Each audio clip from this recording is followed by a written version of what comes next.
देहावरती प्रेम हे साधू संतांच्या वृत्तीमध्ये दिसत नाही महाराज, कारण देहाचा विसर पडणं मायबापू ही वृत्ती आमच्या साधू संतांची असते. ज्ञानोबरायांना सुद्धा विचारावं महाराज, समाजाकरता रात्रंदिवस झटला, समाजाने एवढा त्रास दिला, परंतु माऊलींनी कधी ब्र शब्द महाराज उलट केलेला नाही का? कारण माऊली माहितीये आमचे दयाळू ही आमची आई स्वरूप ही माऊलीच मायबापू जगाच्या उद्धाराकरता आमच्याकरता इथं अवतरित व्हावी.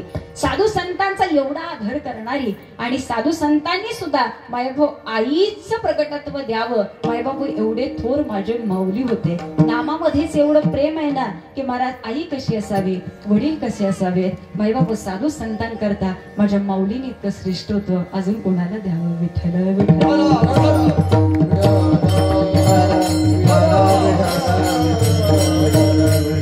अजून काय सांगावं देहाची वृत्ती कशी आहे महाराज? ज्याला देव आवडतो ना, देव बारकाई नाही का. अगदी थोडक्या वेळामध्ये आपल्याला कीर्तन संपवायचंय. कीर्तनकार पण घरचेच आहेत, तुम्ही सुद्धा घरचेच आहेत, आणि ज्यांच्या करता कीर्तन आहे ते सुद्धा घरचेच आहेत. त्यामुळे कधी संपवायचं कधी चालू करायचं आपल्या हातात आहे. त्यामुळे 12:15 12:05 ला बरोबर पुष्पवृष्टी होईल. त्यामुळे मी वेळेत कीर्तन संपवण्याचा प्रयत्न करते, ठीक आहे ना.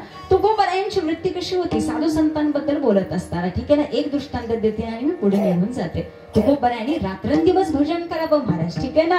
रात्रंदिवस भजन मुखामध्ये असावं. अहो येता जाता सगळे बघताय तुकोबराय वेड्यासारखे भजन करतायत, वेड्यासारखे भजन करतायत. त्या बायकोला असं वाटलं की अरे का ह्या माझ्या तुक्याला त्या काळ्याचं वेड लागलं, त्या काळ्यानं माझ्या प्रपंचाचं वाटोळ केलं का, माझ्या नवऱ्याचं लक्ष प्रपंचात नाही हो.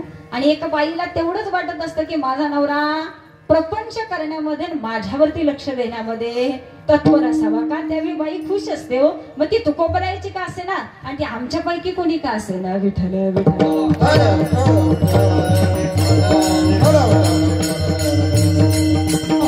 एवढा सुंदर प्रसंग महाराज. तुकोबरायांच्या भक्तीनं देव सुद्धा प्रसन्न व्हावे, देवाला सुद्धा मायबाप टाहो फुटावा. नाही नाही माझे तुकोबराय तुम्ही काहीतरी मला मागून घ्या, ठीक आहे ना. मगाशी तुकोबरायाने देवाला प्रश्न विचारला, नाही हो देवा मला तुमच्याकडून काही नको. अहो तुकोबराय एवढ्या पिढ्याने पिढी तुम्ही परमार्थ करत आला. तुमच्या वडिलांनी मला कधी आजतागायत मागितलं नाही, तुमच्या आजोबांनी कधी मला मागितलं नाही. तुकोबराय तुमच्या पिढीचे एवढे उपकार माझ्यावरती झालेत की आता ते डोईजड होतात. काहीतरी मागा तुकोबराय, काहीतरी मागा. तुकोबरायाने सांगावं देवा अहो काय मागावं.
मागितलं आम्हाला देवाशिवाय दुसरं काही नको. देवा मला बाकी काही नको.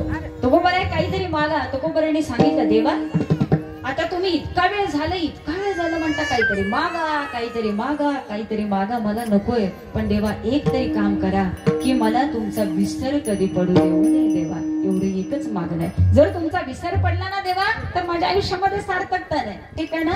जसं एका मुलीला माहेरी आई वडील असतील ना महाराज तर माहेरी येण्याचा आनंद काय वेगळाच असतो. परंतु ज्यावेळी आई आणि वडील मायबाप ही दोन पात्र ज्यावेळी माहेरी नसतात ना त्यावेळी त्या मुलीला तुम्ही स्वतः जाऊन विचारा की आता आई वडील नसताना पुन्हा माहेरीत येताना आपल्या हृदयाची अवस्था काय असते, ठीक आहे ना महाराज.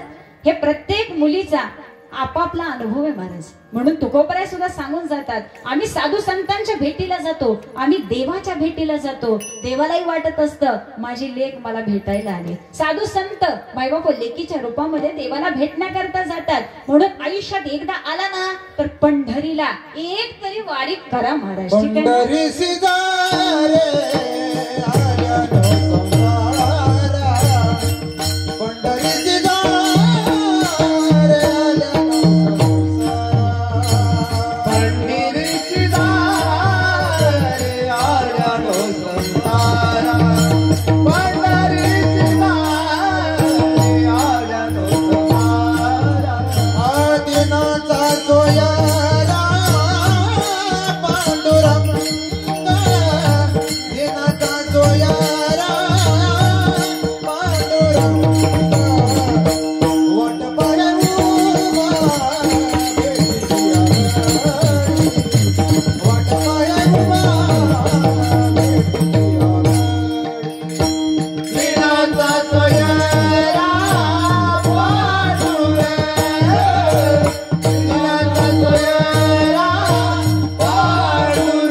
दिनाचा सोयरा पांडुरंग.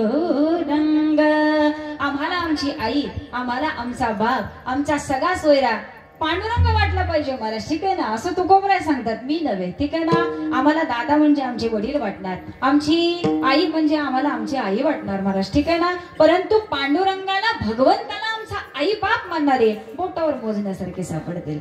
ठीक आहे ना महाराज, आम्ही देहातल्या आई वडिलांना बघतो आणि ते बघितलंही पाहिजे. कारण वारकरी संप्रदाय एक सांगतो महाराज, एक वेळ तुम्ही देवाच्या दर्शनाला जाऊ नका. पांडुरंग परमात्म्याच्या दारामध्ये 2-2, 3-3 तास लाईननं दर्शन घेणारी लोक आहेत महाराज. ठीक आहे ना, दान करणारी भरपूर सापडतील, पुण्य करणारी भरपूर सापडतील, परंतु महाराज घरात असलेल्या आई बापाला न विचारणारी सुद्धा मुलं या पृथ्वी तलावरती आम्हाला बघायला मिळतात महाराज.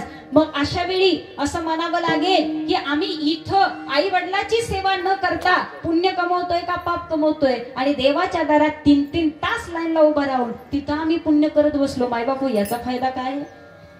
कीर्तन आम्ही 2-2 तास ऐकतो, सत्संग आम्ही 2-2 तास ऐकतो, चांगले विचार आम्ही भरपूर ऐकतो. मायबापू इथं बसणारा सगळा श्रोता वर्ग दिग्गज आहे, सुशिक्षित आहे, सुंदर विचाराचा आहे, परंतु महाराज ऐकलेले विचार आमच्या आचरणात कितपत आलेत आणि आम्ही किती जण तसे जगतो हे मात्र मायबाप प्रत्येकाने बघितलं पाहिजे. हे मी सांगत नाही, शास्त्र सांगतं. कारण शास्त्रानं त्यालाच नमस्कार करायला परवानगी दिली. बोले तैसा चाले त्याची वंदावी पाऊले. महाराज तुम्ही त्याला नमस्कार करा, शास्त्र सुद्धा तुम्हाला मान्य करेल. हे मी सांगत नाही, माझ्या पदरचं एकही वाक्य नाही महाराज. कारण तुकोबराय सुद्धा सांगून जातात, आयुष्य मिळालं ना इतकं सुंदर जगा, इतकं सुंदर जगा की आपल्या आयुष्याकडे बघितलं ना तर दुसऱ्याला सुद्धा मोह झाला पाहिजे. बस आयुष्य मिळालं तर या व्यक्तीसारखं मिळावं. विठ्ठल विठ्ठल.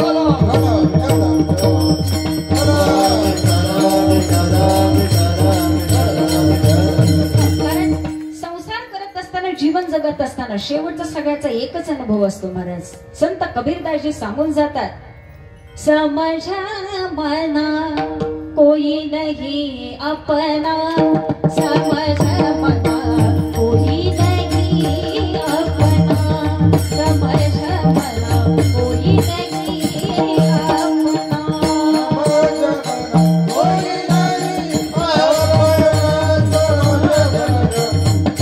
नहीं समझ मना, समझ मना, समझ मना.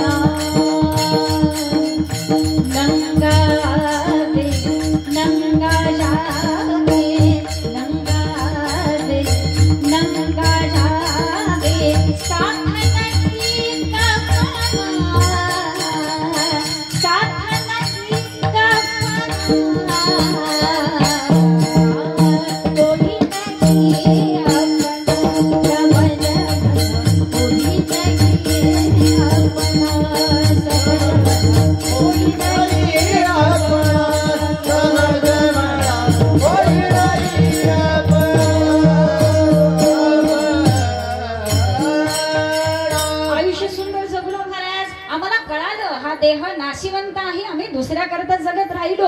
माईबापा संसारात ना आलेला हा अनुभव होता. शेवटी आमचं कुणी नाहीये महाराज, इथून जायचंय, येताना एकटा आला, जाताना एकटा जाणार. माईबापू सोबतही आम्ही जीवन जगताना एवढे करून ठेवले ना, परंतु बाकी सगळे मागे राहिले. आम्हाला प्रवास करताना एकट्याला जावं लागलं. आणि माईबापू ज्या ज्या वेळी आम्हाला जायची वेळ येते ना, त्यावेळी आम्ही मागं कितीही पाहिलं, देवा आत्ता नको लिहू, थोडं कांद्याची लागण राहिली, तेव्हा आत्ता नको लिहू. का? पोरगीचं बारस आहे, नातीचं बारस आहे, बारस झाल्यानंतर नाही, तेव्हा आत्ता नको लिहू. तुम्ही कितीही गया वया करावं, देव ऐकायला तयार नाही. जायची वेळ आली की महाराज जावंच लागतं. मग ते बसल्या जागी सुद्धा जावं.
ठीक आहे ना. मग तिथं आई असो, बाप असो, बहीण असो, महाराज काही कुणाची उपयोग नाही. मग त्यावेळी पुन्हा पुन्हा सांगा असं वाटतं की आम्ही इथं कोणासाठी जगतो आणि कशा करता जगतो. पुन्हा एकदा प्रश्न पडतो ना महाराज, आयुष्य जगलं देवा, आयुष्य जगलं, सगळ्यांसाठी जगलं, परंतु शेवटी सार काय मिळाला? त्यांनी आमच्यासाठी काय केलं? मुलांनी बापाला म्हणावं आयुष्यभर कष्ट केलं, परंतु आमच्यासाठी त्यांनी काय करून ठेवलं? महाराज बापानं केलेल्या सगळ्यावर पाणी आलं ना महाराज. ठीक आहे ना. एका आईनं बाळासाठी रात्रंदिवस कष्ट करावं, मुलीला इंजिनियर बनवावी, मुलगीला डॉक्टर बनवावी. आणि तीच मुलगी ज्यावेळेस महाराज काहीतरी चुकीचं कार्य करते आणि कोणाचा हात धरून निघून जाते, त्यावेळी तिला प्रश्न विचारला जातो, हेच आई वडिलांचे संस्कार का? हेच आई वडिलांनी दिलं का? त्यावेळी महाराज ती मुलगी ताडकन बोलून जाते आणि पोलीस स्टेशनलाही सांगते, या आई बापाचा माझा काही एक संबंध नाही, जे काही केलं ते मी माझ्या स्वइच्छेनं केलं. वा, केलेल्या कष्टाचं मायबाप सार आई वडिलांनी केलं ना महाराज. ठीक आहे ना, आई वडिलांनी केलं, परंतु आम्हाला त्याचं कितपत तथ्य कळालं. मग आम्हाला असं वाटतं आम्ही आयुष्य कशा करत जगतो, आई वडिलांना सुद्धा आनंद वाटावा असं जीवन असावं महाराज. ठीक आहे ना. आज प्रत्येक जण आयुष्य जगतो, परंतु परमार्थातला सार सांगून जाताना एक सांगून जाते, साधू संतांना जसं जीवन आवडतं ना महाराज, तसं जगण्याचा प्रयत्न करा. आई बाप ज्यावेळेस महाराज अशी शाबासकी देतो ना, त्याच्या कितीतरी पटीनं साधू संत आपल्याला शाबासकी देत असतात. का? साधू संतांना कसं जीवन आवडतं, नवे नवे महाराज जीवन जगत असताना खऱ्या जीवनाचा सार कशामध्ये आहे हे मी सांगत नाहीये. आयुष्य जगत असताना एकाचीच कास धरा, जे तुकोबरायांनी सांगितलं अभंगाचं तृतीय चरण. संत समागमी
जीवन जगायचं कशा करता? मला सांगितलं जीवन जगत असताना क्षणाक्षणाला विचार करा आपण आयुष्य कशा करता जगतो.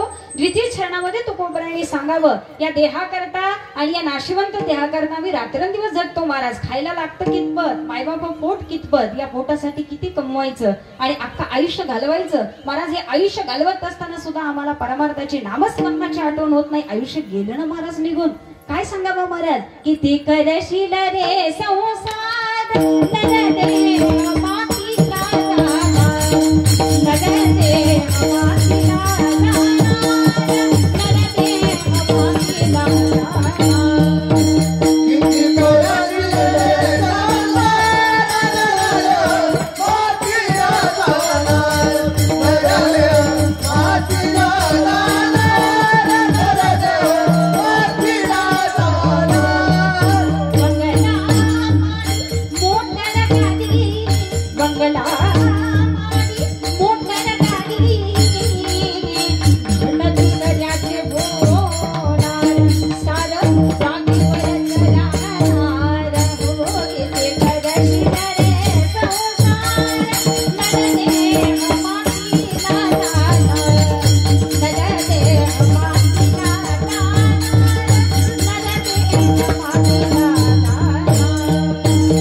आम्ही कितीही फ्लॅट घेतले महाराज, कितीही गाड्या घेतल्या तरी आम्हाला शेवटचं सार एक माहिती आहे तिथं सगळं सोडायचंय. दादानी सुद्धा भरपूर कमवलंय महाराज, ठीक आहे ना.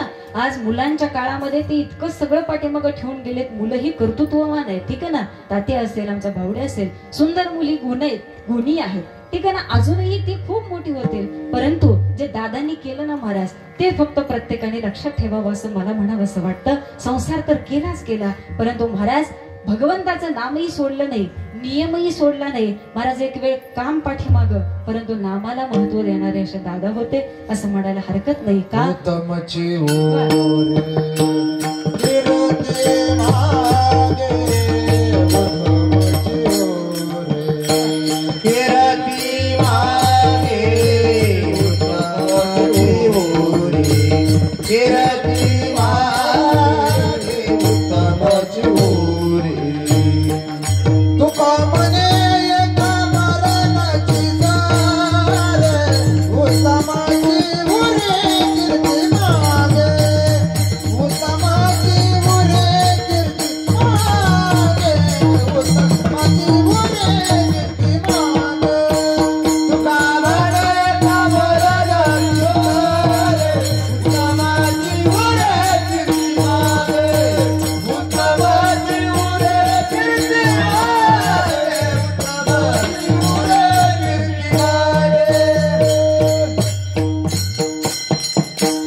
सांगितलं आयुष्य इतकं सुंदर जगाना पाठीमागं कीर्ती राहिली पाहिजे, ठीक आहे ना. किमान वर्ष श्राद्धापर्यंत तरी आपली आठवण घरामध्ये तरी निघावी.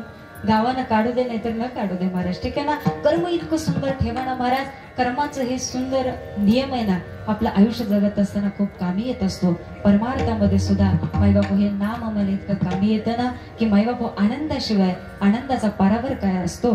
सच्चिदानंद स्वरूपाची प्राप्ती करत असताना हे नाम आम्हाला त्या तत्वापर्यंत घेऊन जातं. श्री ब्रह्म चैतन्य गोंदवलेकर महाराज यांची प्रवचनं जर तुम्ही ऐकले ना महाराज, नामाशिवाय महाराज दुसरं काही बोललेले नाहीत. कलियुगामध्ये अवघड मार्ग मायबापू लोकांना स्वीकारणं इतकी सोपी गोष्ट नाही. आता काही जणांना समाधी लावणं, ध्यान करणं आता लोकांना एवढा वेळ नाहीच आहे मुळी. नाही, परंतु संसार करत असताना, हातामध्ये काम करत असताना मुखामध्ये रामनाम घ्यायला काय अडचण आहे महाराज? ठीक आहे ना, उठता बसता रामनाम घ्यावं. मायबाप होते ही पुण्य आपल्या पदरी पडता येतं.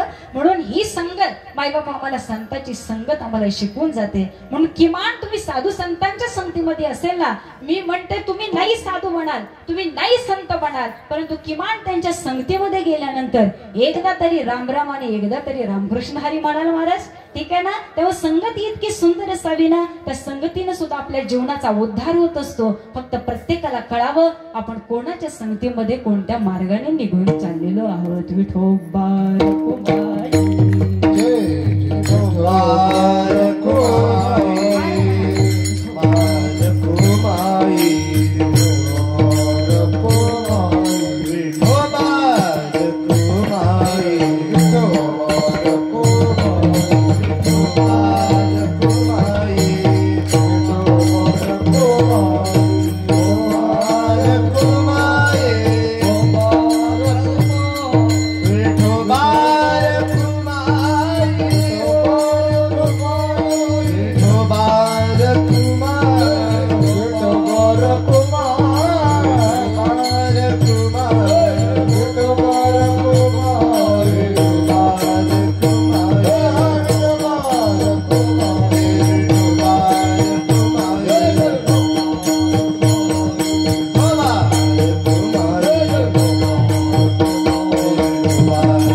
नासिवंत देह जाणार सकळ.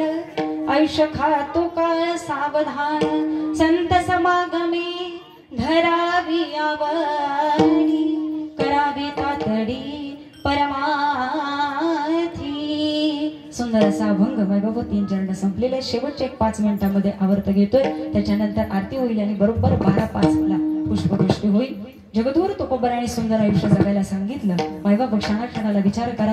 आयुष्य हे निघत चाललेलं आहे, काळ समोर उभा आहे, याची जाणीव प्रत्येकाला पाहिजे. संतांची संगती आयुष्यामध्ये असली पाहिजे आणि हे सगळे नियम मायबाप म्हणतात दादांच्या आयुष्यामध्ये होते. म्हणून आज मुद्दाम त्यांच्या वर्ष श्रद्धाला हा अभंग निवडला आणि ह्या अभंगाला सार्थकता देण्याकरता दादांचं आयुष्य होतच महाराज. ठीक आहे ना, त्यामुळं त्यांचं प्रापंचिक आयुष्य कसं होतं हे मला मानणं आज मला गरजेचं वाटत नाहीये, परंतु परमार्थावरती विचार करत असताना आयुष्याची सार्थकता ही मायबाप आपल्या परमार्थिक आयुष्यामध्ये आहे. आणि हे परमार्थिक आयुष्य आपल्याला सार्थक करण्याकरता जर आपल्याला नाम उपयोगी पडत असेल तर प्रत्येकाने नामाची कास धरावी. म्हणून महाराज प्रत्येकाला इथं बसलेल्या सगळ्यांना मी हात जोडून विनंती करते, एक दादांकरता 2 मिनिटं आपण नामस्मरण करू. आलेल्या प्रत्येकाने घेतलेलं नाम हे आज दादांच्या चरणाशी समर्पित करू. त्यांच्या आत्म्याला चिरशांती लाभो आणि त्यांना योग्य गती मिळेलच अशी आपण नक्कीच भगवंताच्या चरणाशी प्रार्थना करू आणि त्यांच्या करता सुंदर अशी 2 नामभजन करू आणि मायबाप कीर्तन सेवेला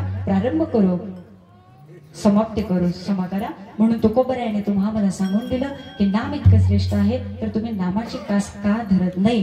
कलियुगी उद्धार हरीच्या नामे. तुम्ही आम्ही कलियुगामध्ये जपतोय ना महाराज, तर ना तुम्ही बाकीचं आता काही करत बसा, फक्त राम नामात राहा. राम नाम तुम्हाला मायबापाच्या टोकापर्यंत निघून पोहोचवेल. आता अजून याच्यापेक्षा सोपा मार्ग काय सांगायचा महाराज. ठीक आहे ना, संतांची संगती सगळ्यांना घडेल की नाही माहिती नाही, संत या जगामध्ये आम्हाला बघायला मिळतील का नाही माहित नाही. माझ्या ज्ञानोबराय तुकोबराय अनुभवायचे असेल तर महाराज आम्हाला ग्रंथ हातामध्ये घेतल्याशिवाय पर्याय नाही, परंतु आता लोकांना एवढा वेळ नाही. त्यामुळे इतकं सांगणं सुद्धा मायबाप हो मला तर काही फुल वाटत नाही. त्यामुळे आता स्वतःची संगत धरा, चांगल्या विचारात राहा, चांगल्यांच्या संगतीत राहा आणि मायबाप हो ही संगत धरत असताना माझ्या साधू संतांना विसरू नका. कारण तुकोबराय सांगतात आपल्याला ज्ञानाची गरज आहे. अज्ञान अंधकारातून मायबाप ज्ञानाच्या प्रकाशात नेणारा तोच एक गुरु असतो, तोच एक सद्गुरु असतो, जो दादांच्या आयुष्यामध्ये होता. आयुष्य हे सद्गुरूच्या सानिध्यामध्ये जावं, त्याच्या नामात जावं. माय बाबा अजून याच्यापेक्षा आम्ही काय सांगावं? ठीक आहे ना? का?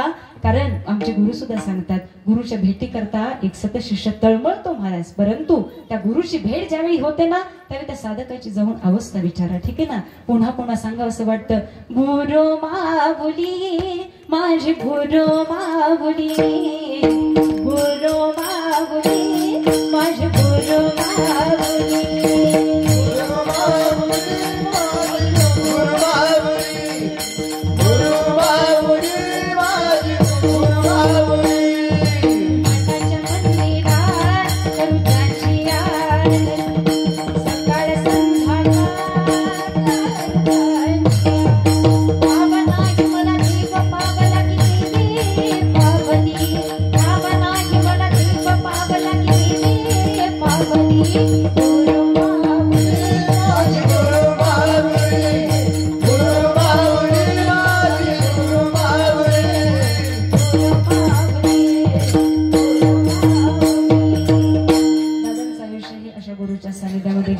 नक्कीच त्यांचे भगवंत त्यांचे सद्गुरू त्यांच्या पाठीशी आहेत आणि नक्कीच त्यांना योग्य गती मिळणार महाराज. ठीक आहे ना? म्हणून पुन्हा पुन्हा सांगावं असं वाटतं, तुकोबरायांची तळमळ आहे आपण ज्ञानी व्हावं, ज्ञानोबरायांची तळमळ आहे आम्ही ज्ञानी व्हावं, आयुष्य असं व्हायला जाऊ नये. म्हणून तुकोबराय या जनतेला पुनश्च एकदा शेवटच्या चरणामध्ये सांगून जातात,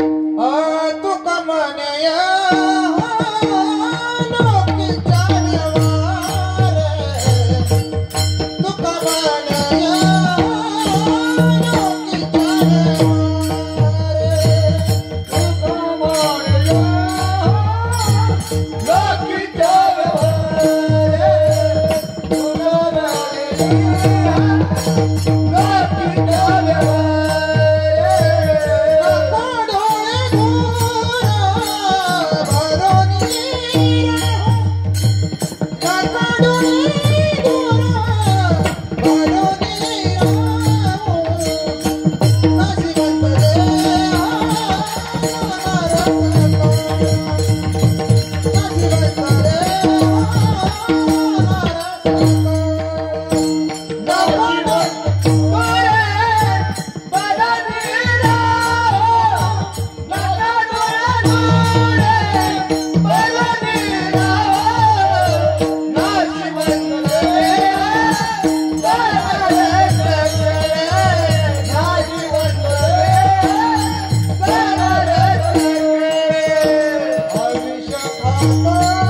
मिनिटं भजन करू आणि कीर्तन संपू. ज्ञानदेव तुकाराम, ज्ञानदेव तुकाराम,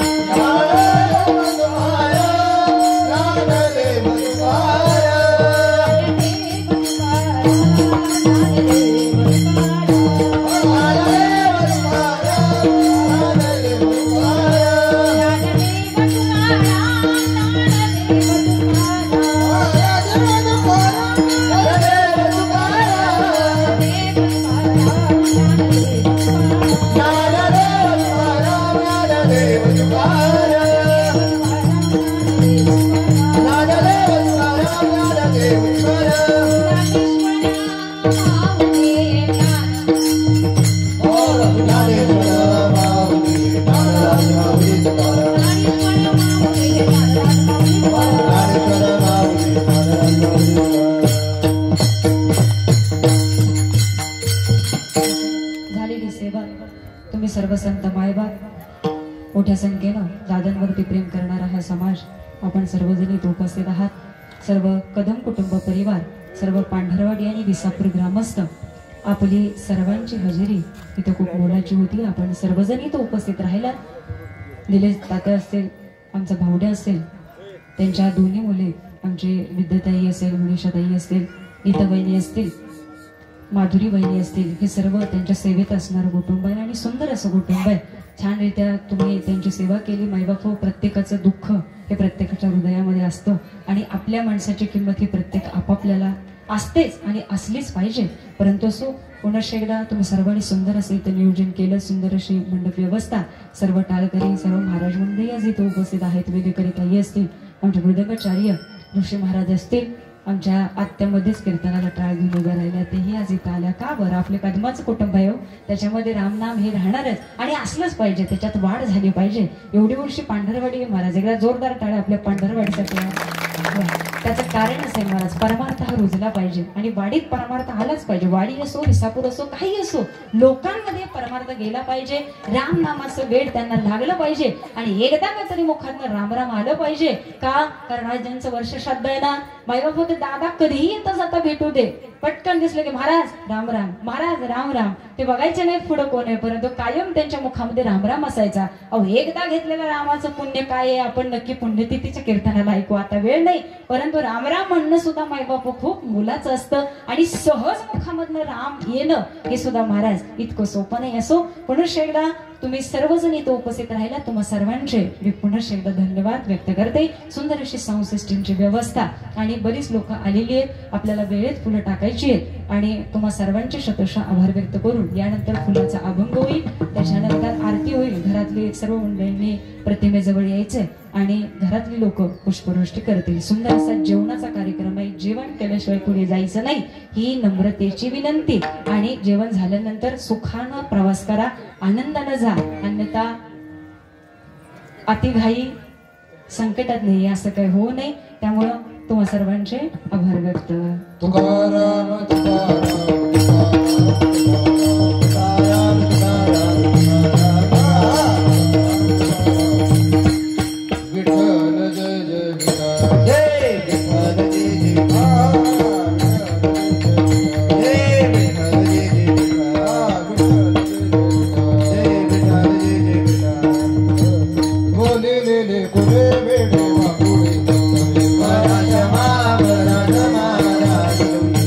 Oh,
जगद्गुरु संत तुकाराम आरती ज्ञानराज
तुका म्हणे आता उदारतो होई मजली पायी संताची या संताची निर्मिली समजली आणि तुझे काही नवागुण ज्ञानदेव तुकाराम ज्ञानदेव तुकाराम ज्ञानदेव तुकाराम तुकाराम तुकाराम तुकाराम तुकाराम तुकाराम